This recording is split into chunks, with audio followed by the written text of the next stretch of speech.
no kuvuga ngo mukundwa ukwiriye kwihangana kugera ku rugero Kristo abona ko rukwiye.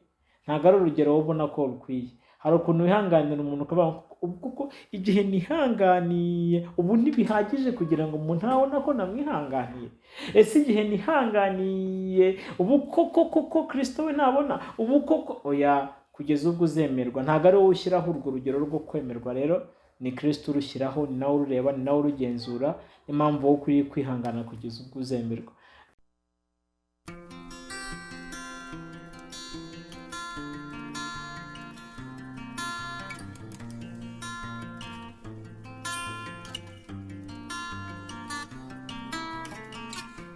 Muraho neza nshuti mukundwa n'umwami wacu Yesu, tunejejwe no kongera kubana namwe ku nyubako y'agakiza.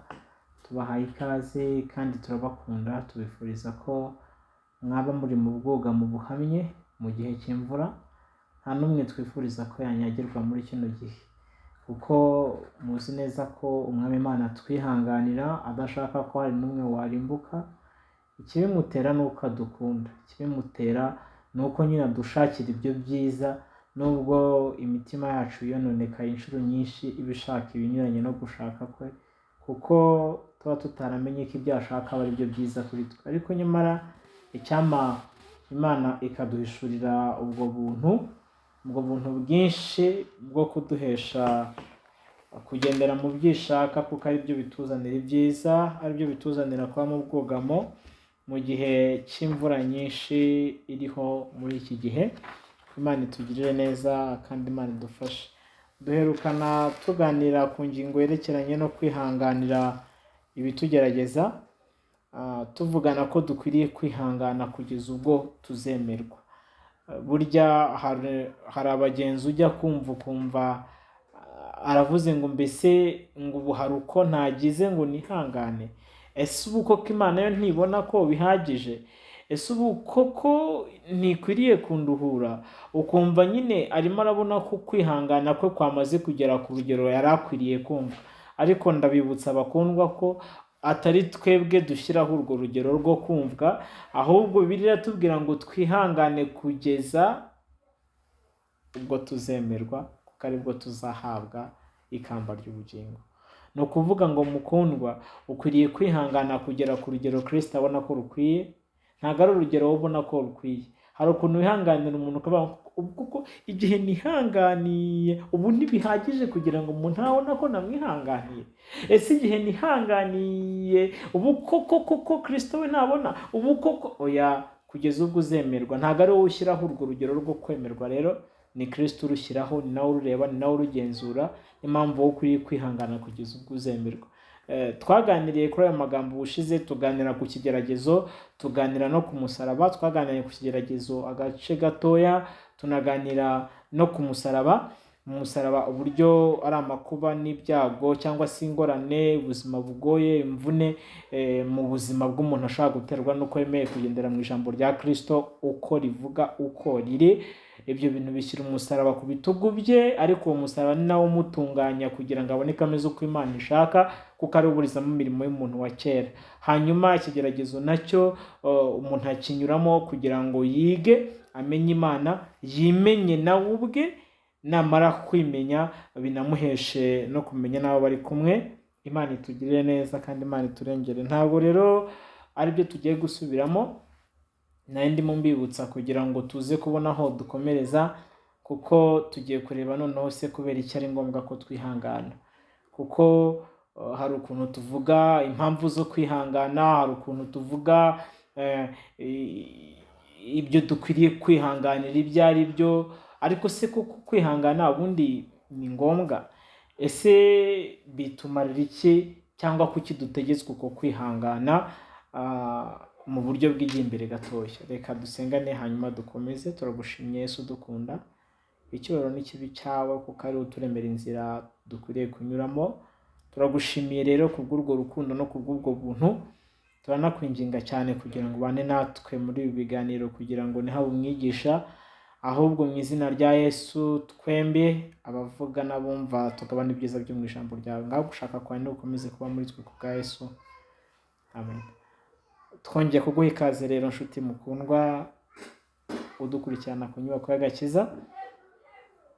Turimo turaganira ku ngingo yerekeranye no kwihangana ndetse no kwizera nk'igisenge cy'inyubako y'agakiza. Turacyari gusharupanda inzu yacu, aho turimo dukora icyitwa kwihangana kwa Kristo, kuko ntabwo ari buri kwihangana guhagije kugira ngo kuba igisenge cy'inyubako y'agakiza. Kwihangana uko ariko kose ntabwo ari ko gisenge cy'inyubako y'agakiza, ahubwo igisenge cy'inyubako y'agakiza kigizwe no kwihangana kwa Kristo. Kwihangana gukuze kuri ku rugero rwa Kristo, ariko kugendana no kwizera nako gukuze kuri ku rugero rwa Kristo. Imana itugire neza. Nababwiye ngo kuko hari ikintu twavuzemo ariko twihuta, aricyo kwihangana gutera kunesha. Uko kwihangana gutera kunesha ibitugerageza niko kugenda kukadukingurira irindi rembo cyangwa se urundi rugi rw'icyumba kirimo imigisha. Twatanze urugero kuri Yeriko, uburyo yari ikinzwe cyane, ariko nyamara ikinze ari urugi rwa nyuma rurinjiza Abisirayeli muri Kanani. Nanone ingero twatanga ni nyinshi zerekeranye n'uko kwihangana kuzanira umuntu kunesha, aho icyumba ubikamo ubutunzi ntabwo ushobora kugikingisha ingufuri yoroheje. Ngira ngo mbona ko bamwe bisunga imitamenwa, abandi bakisunga ibiki, abandi bagashyiraho uburyo bw'umutekano ukomeye. Ni nako bimeze. Urugi nyine, icyumba cy'agaciro gikingwa n'urugi rukomeye. Ibyo byo ni ibintu bisanzwe, bityo no kurukingura bisaba imbaraga zikomeye. Ni ukuvuga ngo niba hari ibintu Imana ishaka kutugezaho, bisaba ko tunyuze ahantu hakomeye kugira ngo dukunde tuzaha agaciro ibyo bintu bizaba bisanzwemo imbere. Ngira ngo muzi ko tubigereranije n'abagenzi bose, muzi ko kubahamagara uko bangana, Imana yagiye isezeranya ibintu bikomeye byagiye bisaba ko banyura ahantu hakomeye kugira ngo batunganirizwe kuzabihagararamo.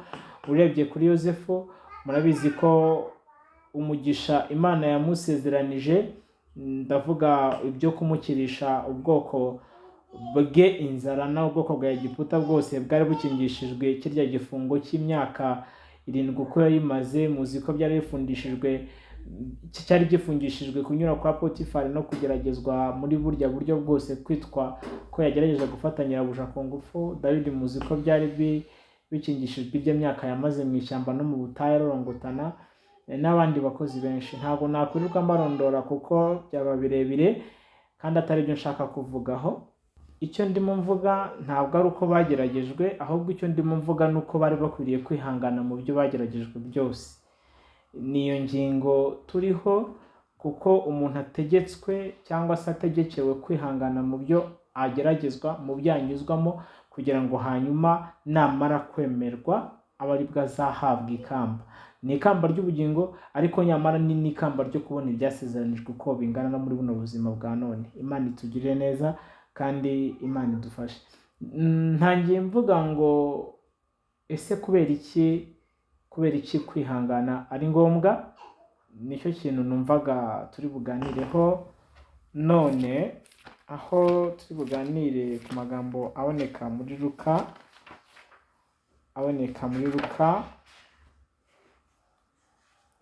igice cya 22, igice cya 22 cya Luka ku murongo wa 19, ganire ni 21:19 handitse ngo ariko nimwihangana muzakiza ubugingo bwanyu. Ariko nimwihangana muzakiza ubugingo bwanyu. Hari nacyo, reka iryo jambo naryo turisome tubijyanire hamwe tubiganireho byombi. Ijambo riboneka mu rwandiko rwa Yakobo mwene se wa Yesu. Yakobo igice cyaho ni icya 5:7 handitse ngo nuko bene data mwihangane mugeze aho umwami Yesu azazira. Dore umuhinzi ategereza imyaka y'ubutaka y'igiciro, ayirindira yihanganye kugeza aho azabonera imvura y'umuhindo n'imvura yitumba, muba ariko namwe mwihangana mwikomeza imitima, kuko kuza k'umwami Yesu kubegereye. Imana itugirire neza kandi Imana idufashe. Ni ukuvuga ngo tugiye kuvuga ku bintu bibiri. Ese kubera iki dutegekewe? Kubera iki nibanze ku ngingo yo kwihangana? Nubwo nababwiye ko uko kwihangana gukoze igisenge cy'inyubako y'agakiza, intego ari ukugira ngo tutanyagirwa muri iyi si yuzuyemo imvura y'umuvumbi, muri iyi si yuzuyemo ndetse imvura y'urujojo, imvura y'amahindi, imvura y'uburyo butari bumwe, kugira ngo tutanyagirwa. Si uko ibitaguye, si uko ayo makuba bataje, si uko ibyo byago biba bitaje, si uko uwo musaraba uba udahari, si uko ibyago biba bidahari, ahubwo ibyo bihari ariko sitiri ntitunyagirwe, ntitube mu maganya, ntitumere nk'abagushije ishyano, ntitumere nk'aho biducikiyeho. Intego ni iyo ngiyo yo kugira amahoro mu makuba. Ayo mahoro umwami Yesu yaduhaye ntituyamburwe n'ibiriho. Ibyo bishoboka igihe dufite uko kwizera gufatanije no kwihangana, kuko twavuganye ko byombi bigomba kuba bikwiriye kuba bigendana, kuko kwizera iyo kutagaragaje kwihangana, kwizera kuba nta kuba guhari. Hanyuma iyo nta kwizera guhari, no kwihangana ntabwo gushoboka, kuko biba ari ukwihangana kw'amaburakindi, kandi kwihangana kw'amaburakindi ntiguhumuriza. Imana itugirire neza kandi Imana idufashe. Noneho rero turimo tuvuga ku ijambo umwami Yesu yatanze mu gice cya 21 umurongo waho wa 19 mu butumwa bwiza bwe uko bwanditswe na Luka, aho umwami Yesu amaze kuvuga ibyo kurimbuka kwa Yerusalemu no kugaruka kwe, amaze kuvuga iby'ibimenyetso, amaze kuvuga akaga kazaba kariho muri icyo gihe, yasoje ayo magambo ye avuga ngo nimwihangana muzakiza ubugingo bwanyu. Ntabwo by'ukuri dutegetswe kwihangana kugira ngo dukunde dukize ubugingo bwacu. Igisobanuro cyo kwihangana twavuzeho gato, twaravuga ngo kwihangana ni ukudakora cyangwa se gukora ikintu runaka kikugoye, bikugoye, bikuruhije, ariko ukabikora kubera ko ari ngombwa, cyangwa se ukabikora kubera ko hari impamvu ibigutera. Iyo twabaye nk'aho dutanze igisobanuro nk'icyo gitoya, nubwo kwihangana biri mu bwaguke. Hanyuma tunaganira ku ngingo y'uko ikibazo atari ibyo tuba twageragejwe, ahubwo ikibazo ari ubushobozi bwacu bwo kwihangana buba bukiri hasi. Ubwo twavugaga ku mwana w'umunyeshuri ushobora kubaza 5 guteranyaho 5 ugasanga ntabishoboye, undi wamubwira ngo 5 guteranyaho 5 ukaba umwihereye amanota ku buntu, undi wo muri kaminuza wamubaza ikibazo nk'icyo ngicyo ntanagusubiza akakwihorera ukabona ko wamusuzuguye. Ibibazo byo mu buzima bwacu nabyo ni gutyo buri munsi biba bimeze. Si ukuvuga ko ikibazo gishobora kuba ari kimwe, mwese mwahuye n'ikibazo cy'uko wenda murwaje, cyangwa se mwapfushije, cyangwa se wenda mushonje, cyangwa se wenda ibyo bibazo mukaba mwahuye nabyo mwese muri kumwe, mwese muri hamwe, mwese muturanye, mwese mugendana, ariko kuri umwe kikaba ari ikibazo kimeze nk'umusozi, ku wundi kikaba ari ikibazo kimeze nko kunywa amazi, ku wundi kikaba ari ikibazo abona ko ari ukumutesha umwanya akagisuzugura akagicamo akagenda. Bivuze ngo ikibazo ntabwo ari ikibazo, ikibazo ni ubushobozi bw'umuntu uri kubazwa. Aho twavuga ko kwihangana kwa Kristo ari ubwishingizi kwifitemo ubushobozi bwo gutuma umuntu atanyagirwa n'imvura yose uko yaba ingana kose, ahubwo abasha gusinzira nubwo haba ari mu muraba. Imana itugirire neza kandi Imana idufashe. Si ibyo twari tugambiriye kuvugaho, ubu nuko mbisubiyemo kugira ngo niba nawe ukijya kuri chaîne yacu ubonye iyi video bwa mbere, kugira ngo nawe bigufashe bikugirire umumaro. Hanyuma turi kuvuga ngo mbese kuki dukwiriye kwihangana. Umwami Yesu aratubwira cyangwa se atumenyesha ko nitwihangana aricyo kintu kizaba intandaro yo gukiza ubugingo bwacu. Burya uramutse utihanganye hari ibyo wakora kandi bikabusana no gukiranuka, kuko ibyanditswe byera bitubwira ko uburakari bw'umuntu budasohoza ibyo gukiranuka. Burya uramutse urakaye, ibyo wakoreshwa n'uburakari byakonona ubugingo bwawe. Burya ugendeye mu kwifuza k'umubiri wawe, burya hatabonetse kwihangana ngo unesheshe umwuka imirimo ya kamere, burya byakonona ubugingo bwawe. Hatabonetse kwihangana mu byo wageragejwe, burya wakumva no kubaho kwawe ntacyo kukumariye bikagutera kwiyonona, ibyo byakonona ubugingo bwawe. Donc mu ngingo zitari zimwe Bibiliya iratubwiye ngo nuko namwe nimwihangana muzakiza ubugingo bwanyu. Burya utabashije kwihanganira iyo nzara, bya bindi twavugaga, umusaraba wawutura, wawushyira hasi, ugashaka uburyo bwo kwirokora kugira ngo ukunde ukize ubuzima bwawe cyangwa se ukize umuryango wawe ugiye guhura n'inzara, nta mpamvu zo kwibohesha ibyo bintu byitwa agakiza, nta mpamvu zo kugendera muri iyo myumvire ipfuye. Urumva, ugashaka uburyo warokora ubugingo bwawe. Hatabonetse uko kwihangana, ubasha gukiza gukonona ubugingo bwawe mu buryo bumwe cyangwa se ubundi. Imana itugirire neza. Umwami Yesu aratubwira ngo nuko namwe nimwihangana muzakiza ubugingo bwanyu. Ni ijambo rigari ntari buze kuza gutindamo cyane kuko rinagendana n'irindi twasomye riri mu gice cya 5 ahagana ku murongo wa 7, aho umwami Yesu yari arimo atubwira akoresheje Yakobo, arimo atubwira ngo nuko namwe mwihangane kuko kuza k'umwami wacu Yesu kubegereye. Aduha urugero ku muhinzi, aratubwira ngo nimurebe umuhinzi uko bigenda, uko asohora imbuto z'igiciro cyinshi akagenda akazibiba mu butaka agategereza ko izo mbuto zizera. Aratubwira ngo natwe abari kutwihangana kugeza igihe umwami wacu Yesu Kristo azazira. Reka dufate akaruhuko gatoya, hanyuma dukomerezeho tuganira ku byerekeranye no kwihangana nk'umuhinzi. Imana itugirire neza.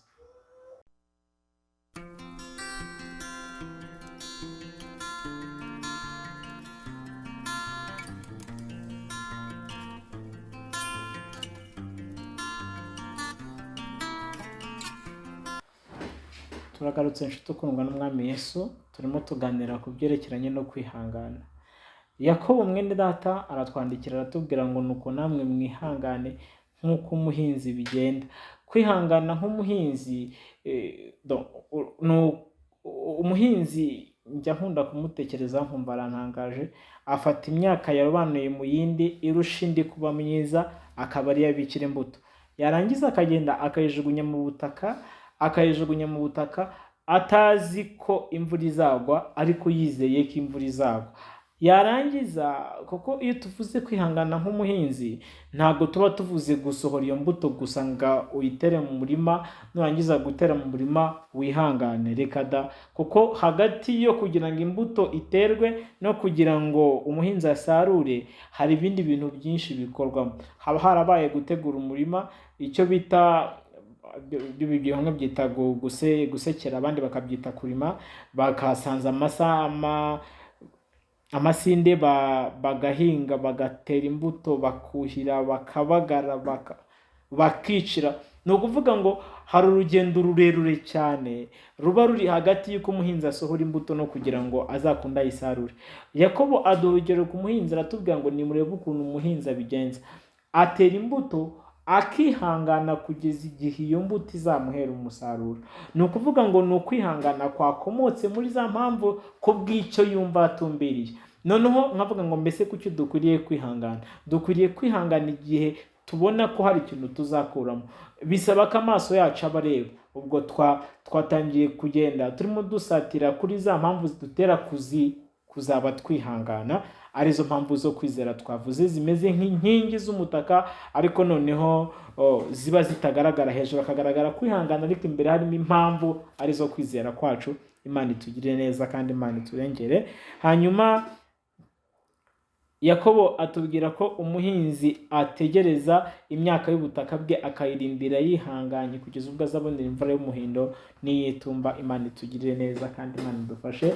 Rero niba umuhinzi akora atyo, ntabwo umuhinzi abikora by'amaburakindi, ahubwo abikora bikunze, abikora bishaka kubw'inyungu arindiriyemo imbere. Hanyuma natwe dukwiriye kwihangana kugira ngo dukunde turamire inyungu zizava hanyuma yo guhinga izi mbuto duhinga. Imana itugirire neza kandi Imana idufashe. Kuko no ku mbuto z'umwuka bisaba ko umuntu yihangana kugira ngo akunde azere. Kuko no ku mbuto z'ijambo ry'Imana bisaba ko umuntu yihangana kugira ngo akunde yere izo mbuto. Kuko igihe cyose uko kwihangana kudahari, nta kintu gishoboka mu buzima bw'umugenzi. ni ukuri, kuko ntabwo ushobora kuza umbwire ngo ntabwo nanyagiwe kandi nkona watose. Kuba uri umugenzi, umva uko imvura yakabaye kose irakunyagira, kubera ko igihe cyose uku kwihangana kudahari, uku kwihangana kandi kukaba ari isakaro rikomejwe n'inkingi z'uko kwizera gukomeye, arizo mpamvu zo kwihangana. Ndakumenyesha ko ibyo wambwira byose cyangwa se ibyo wavuga byose n'ubundi biba nta hantu bifashe, kuko n'ubundi byanga bikunda uratuha pe, urapfusha nyine tukabona ko watose, imodoka yawe iragwa tukabona ko watose, uraburara tukabona ko watose, ubura imyambaro tukabona ko watose, turabona ko watose. Bityo rero ntabwo watubwira ngo ntabwo watose kandi tubona ko wanyagiwe ugatoha. Kudatoha ni ukuhe? Ni uko wari uri mu bwugamo bwo kwihangana no kwizera bifatanyije, biri kumwe. Imana itugirire neza, kuko hari ikintu tutatinzeho wenda kubera ko muri video zacu dukora twihuta kugira ngo tuvunagure. Niba bishoboka dutange iby'ingenzi tudaciye ku mayange. Hari wenda mu gitabo cy'inyubako y'agakiza cyo mubasha guteresharija kuri iyo chaîne yacu, biroroshye, cyangwa se mushobora kubona kuri librairie aho biri ubu ngubu ni ku Nkuru Nziza mu mujyi Kigali, cyangwa se ukaba wanaduhamagara kuri telefone yacu iri aho ngaho, ukimanuka gato muri commentaire hariho telefone yacu, ukaba wakibona bikakoreza kubona wenda buri ngingo twagiye tuvugaho muri iki gice cyo kwihangana. Hari ingingo twavuzeho gusa ntitwayitindaho y'umugambi w'Imana mu kugerageza umuntu, kuko burya Satani nibyo abagambiriye ko ibyo wageragejwe ukunda ukihakana Imana, ariko iyo Imana ikugerageza iyo bifite intego zitandukanye. Twavuze yuko bishobora kuba ari umusaraba kugira ngo Imana ikundi gutunganye, twavuze ko bishobora kuba ari ikigeragezo kugira ngo Imana ikwigishe, icyo ni kimwe, kandi Imana nayo ikwiyigishe, kuko mu kigeragezo twabonye ko Imana iba ishaka ko ubwawe umenya aho uhagaze, ukamenya ko burya nawe ukiri umunyamahane, burya nawe ugikunda iby'isi, burya nawe ugikunda ibyawe, burya nawe nta rukundo ugira rwo gutanga, nta buntu ugira, nta mbabazi ugira, nta kwirinda ugira. Imana kugira ngo ikundi kwimenyesha. Burya niyo mpamvu y'ibigeragezo Imana ikunyuza mu butayu kugira ngo wewe ubwawe wimenye, nawe uyimenye, hanyuma nayo ikwereka aho uri, ikwereke n'abo muri kumwe. Izo ni impamvu z'ibigeragezo, kandi bituma umuntu yikosora, akikubita agashyi, agahindura inzira yagenderagamo. Noneho hari n'indi mpamvu ifite rero. Imana ishobora kuba ifite n'impamvu yo gukubita akanyafu. Iyo ntabwo nyakunda kuyitindaho, kuko abo Imana ikundira bacaye ikabahana ibihano. Hari igihe biba ngombwa ko niba wayiteshutse, niba watamye, fata akanyafu igatsibura, ikagutsiburisha ibyo bigoranye, uko kashaka gutsiburisha uko gupfusha, tsiburisha gukuramo indi, kagutsiburisha kugira gute, kagutsiburisha gusonza, kagutsiburisha kwirukanka ku kazi, mu buryo bwose ushaka, kuko n'Imana ifite uburyo ishabasha gukoresha ngo gutsibure gukangure. Ariko noneho hari n'indi mpamvu ngira ngo mbamenyeshe iba yihishe inyuma y'ibyo bintu byose, ariyo rukundo rw'Imana. Burya mu maganya ya Yeremiya hari ikintu Yeremiya yanditse, aravuga ngo kuko Uwiteka atanezezwa no kubabaza umuntu. Igice cya 3 cy'amaganya ya Yeremiya. Ibyo bintu yabivuze nyuma y'uko yasenye, Uwiteka yarasenye Yerusalemu abigambiriye, abikoresheje amaboko ya Nebukadinezari muri icyo gihe. Hanyuma Yeremiya agira amaganya, agira agahinda kenshi, ariko noneho muri kino ageze 3 aravuga ngo kuko Uwiteka atanezezwa no kubabaza umuntu, ahubwo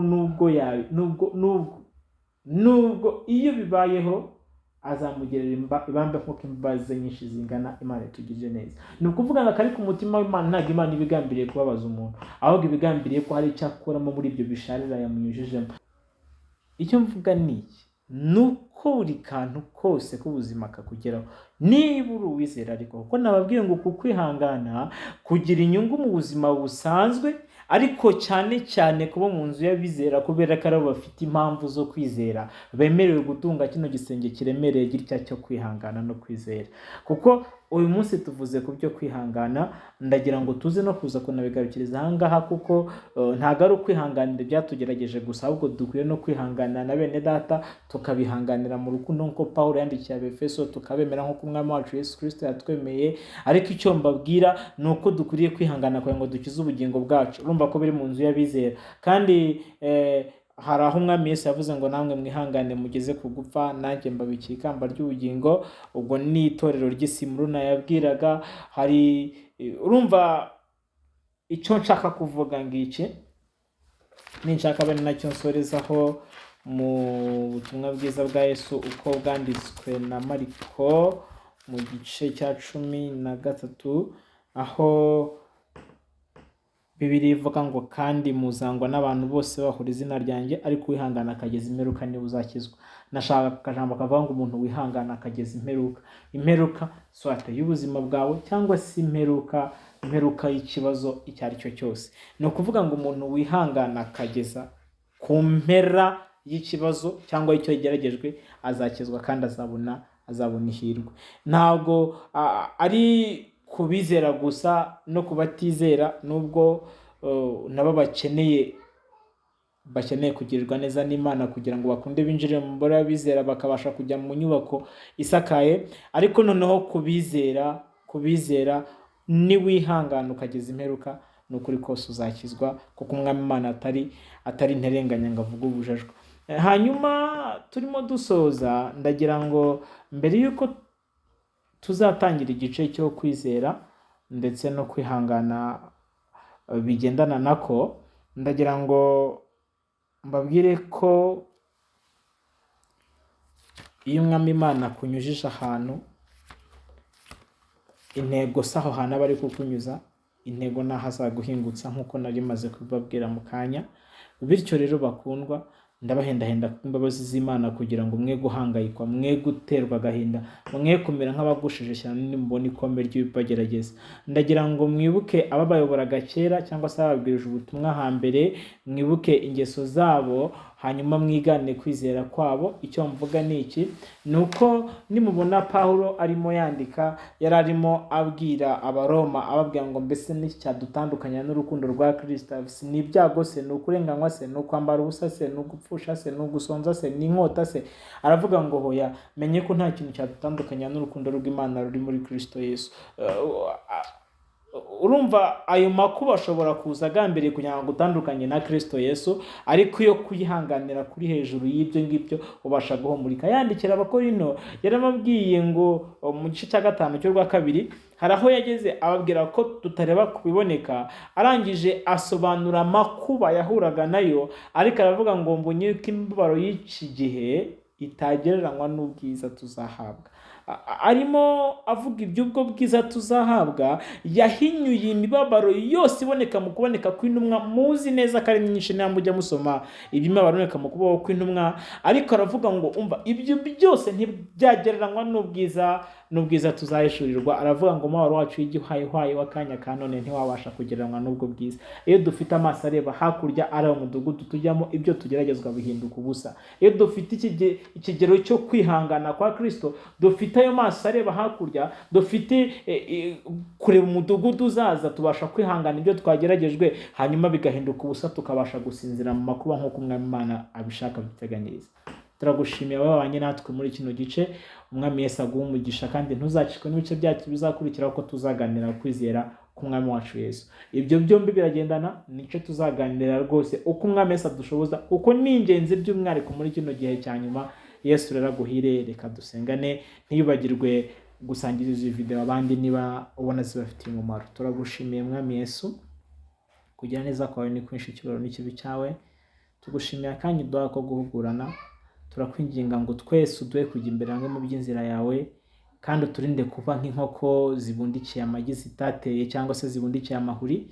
Ubuntu bwawe buduhe guhagarara tudatsinzwe, kugira ngo hato tutabeshya ko tutanyagiwe kandi nyamara twatose. Imyitwarire yacu igaragaza ko by'ukuri nta kintu dufite, imyitwarire yacu igaragaza ko by'ukuri nta kintu twaronse. Utugire neza rero, tube bazima mu mwuka ku bwawe Yesu Kristo. Urakoze.